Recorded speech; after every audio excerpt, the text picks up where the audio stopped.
কেউ একজন খুব সুন্দর একটা কথা বলেছিল, আসলেই মানুষ চেনা খুব কঠিন। আমি মানুষের অনেক কাছে গিয়েও দেখেছি মানুষ চেনা খুব কঠিন। একদম বাস্তব। আপনি মানুষের যত কাছেই যান না কেন, মানুষকে আপনি চিনতে পারবেন না। কোন মানুষটা কিভাবে কখন পরিবর্তন হয়ে যাবে এটা আপনি বুঝতেই পারবেন না। তবে আজকের বিষয়টা হচ্ছে, কিছু মানুষ যে মানুষগুলির সঙ্গে আমাদের চলা উচিত নয়। যেমন ধরুন স্বার্থপর মানুষ।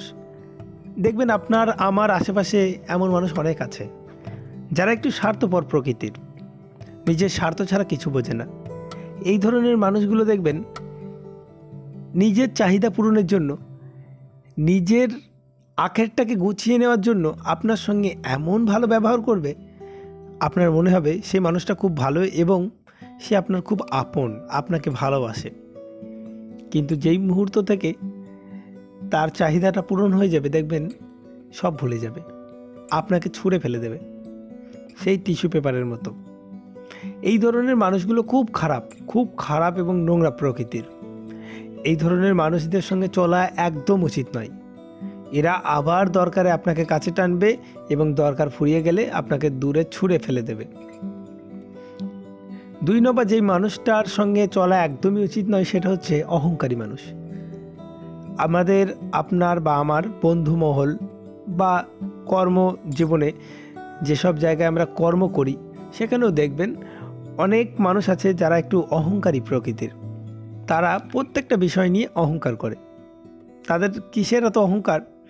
আসলে মানুষ তো আমরা 2 দিনের অতিথি এই পৃথিবীতে, তবুও এই সকল মানুষরা বোঝে না। সামান্য বিষয় নিয়ে অহংকার করবে, মানুষকে ছোট করবে, মানুষকে তুচ্ছ করবে।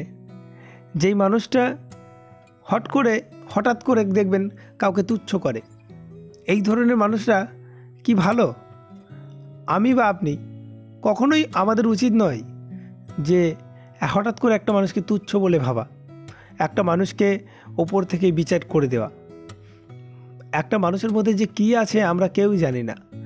সৃষ্টিকর্তা প্রত্যেকটা মানুষকে পাঠিয়েছেন, সবার কিছু না কিছু গুণ আছে, সেই গুণগুলিকে আমরা উপেক্ষা করে চলি।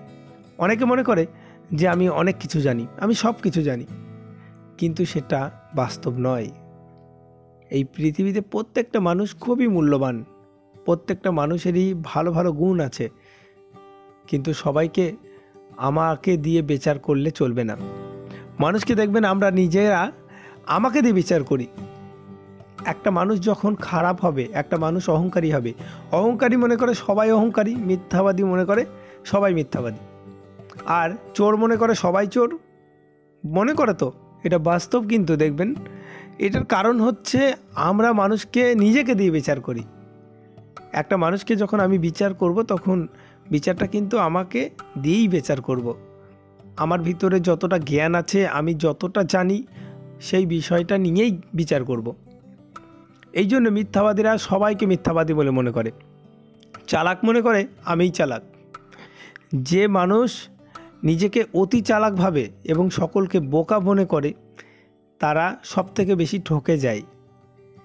এই পৃথিবীতে তারাই দেখবেন বেশিরভাগ ঠকে যায়। অতি চালাকের গলায় দড়ি কথাটা একদম মিলে যায়।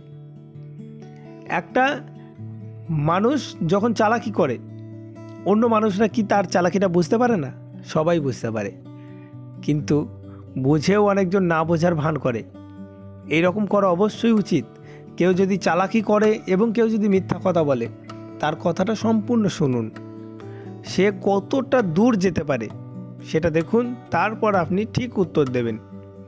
আপনি যদি সঠিক হয়ে থাকেন, তাহলে দেখবেন আপনি সব জায়গায় সম্মান পাবেন, আপনাকে কখনো ভয় করতে হবে না। সত্য কথা আর মিথ্যা কথার মধ্যে 2টি পার্থক্য আছে, বিশেষ করে 2টি পার্থক্য। ধরুন আপনি কাউকে একটা সত্যি কথা বললেন, সত্যি সে তো চিরকাল সত্য। আপনাকে মনে করে রাখতে হবে না যে 1 বছর আগে আপনি তাকে কি বলেছিলেন। কিন্তু যদি আপনি তাকে বানিয়ে বানিয়ে একটা মিথ্যা বলেন, তাহলে আপনাকে মনে করে রাখতে হবে 1 বছর আগে আপনি তাকে কি বলেছিলেন। মনে করে রাখতে হবে তো, কারণ সেই মিথ্যার ওপর ভিত্তি করেই আপনাকে দ্বিতীয় কথাটি বলতে হবে। আর এইভাবে আমরা কথা বলতে বলতে একটার পর একটা মিথ্যা সাজিয়ে সাজিয়ে একসময় মিথ্যার পাহাড়ে ভরে ফেলি, একসময় মিথ্যার পাহাড় গড়ে তুলি, শেষ পর্যন্ত পরাজিত হয়ে যাই। একটা কথা মনে রাখতে হবে, শাক দিয়ে মাছ ঢাকা যায় না, মাছের গন্ধ বেরিয়ে আসবে। সত্য চিরকাল সত্য, মিথ্যা সে মিথ্যাই, আজ নতকাল সে প্রমাণিত হবেই।